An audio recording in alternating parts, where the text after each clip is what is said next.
మా నాన్నగారు 11 సార్లు నా అయ్యప్పమాల వేశారండి. 2 సార్లు మరి షిరిడి వెళ్ళారు, అనేకమైన పూజలు చేశారు, అనేకమైన నోములు వచ్చారు. నా కొరకు నా జాతక రీత్యా నేను 20 సంవత్సరాలకి చచ్చిపోతానని చెప్పింది. కానీ మరి అలాంటి దాంట్లో ఒక్కసారి బైబిల్ చదివిన తర్వాత మరి 11 సార్లు అయ్యప్పమాల వేసిన ఆయన, 2 సార్లు షిరిడి వెళ్ళిన ఆయన, భయంకరమైన పూజలు చేసిన ఆయన, నిజమైన దేవుడేంటో మాకు పరిచయం చేసి ఆయన చనిపోయారండి. హల్లెలూయా.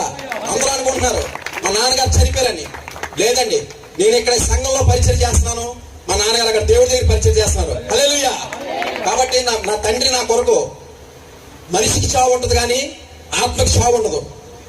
ఆత్మ అనేది చనిపోయిన తర్వాత ఆత్మ ఎవరైనా సరే అయితే నరకానికి వెళ్ళాలి, లేకపోతే పరలోక రాజ్యానికి వెళ్ళాలి. మరి ఆ పరలోక రాజ్యం ఒక్క రక్షణలో తప్ప, మారు మనసులో తప్ప, బాప్తిసంలో తప్ప